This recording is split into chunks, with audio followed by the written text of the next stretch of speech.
All right, couch video.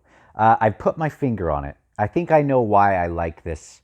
I like Midnight Tides. Now, I've liked all of them so far. Uh, I was proud of myself when I finished the first book. I was excited about getting to the prologue and excited to keep on with the series.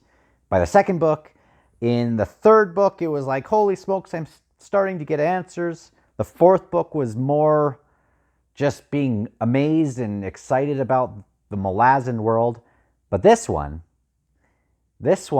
so far, I'm still at a high for wanting to understand the Malazan world and everything. But this one has been just kind of the most fun book on its own, a little bit. I know I'm in the Malazan world, but we're in such a different place, all new people, and we get this. It's a little bit more like, I don't know, we actually get to be inside a significant city, and we get to have families, and we get to see maybe more kind of stuff that is kind of reminded me of like, I don't know. It's just cool. It's cool that we get some new dynamics. Now I've gotten to right now I'm on page 105, and this T-Hor guy is talking with these ladies, and this is going to be spoiler alert, but he, it sounds like he's this eccentric brother, while the other brother is, Hull, and then he's this amazing dude that seemed to kind of, he has such a cool story. I need to just talk about each of these, but that's not the point of this video. His story is very unique and interesting compared to this T-Hor's story and compared to this Briss's story. I think it's very, very cool. And each of them have so far been interesting. Sounds like Bryce is the one that is kind of grounding us to Malazan. He just got into this area with this sorcerer and is finding some Malazanish stuff. So I think that's going to anchor us. I think this T-Hor guy is going to have the most interesting of the three. I don't know.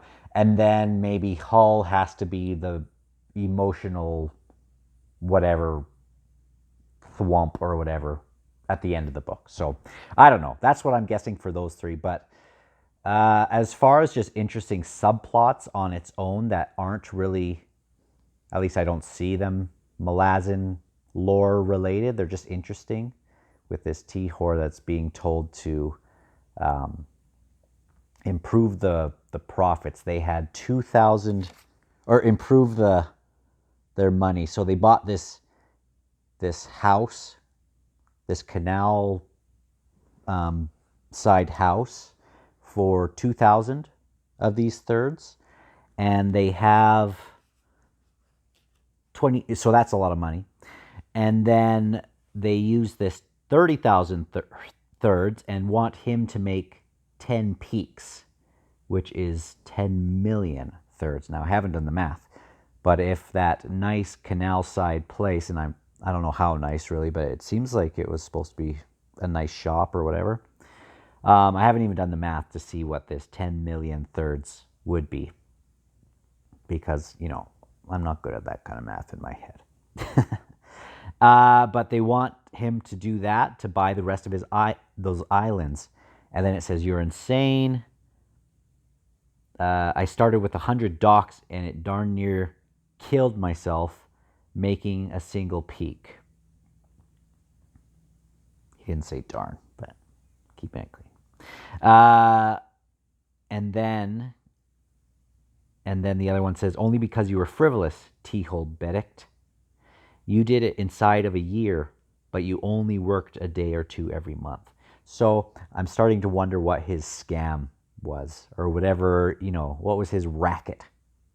Or was he just brilliant and he invested in all the right things? But it sounds like he had some kind of racket going. And Very cool. I'm glad that we get these three, which are so interesting so far.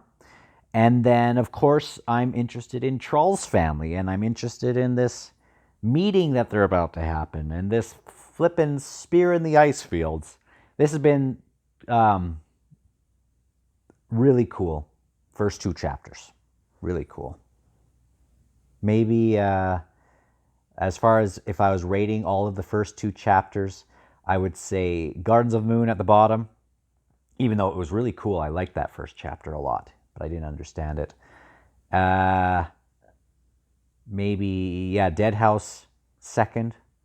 Or actually, maybe Dead House at the bottom for me for first two chapters, then Gardens of the Moon, and then probably House of Chains, but it was a pretty crazy first two chapters with Karsa. And then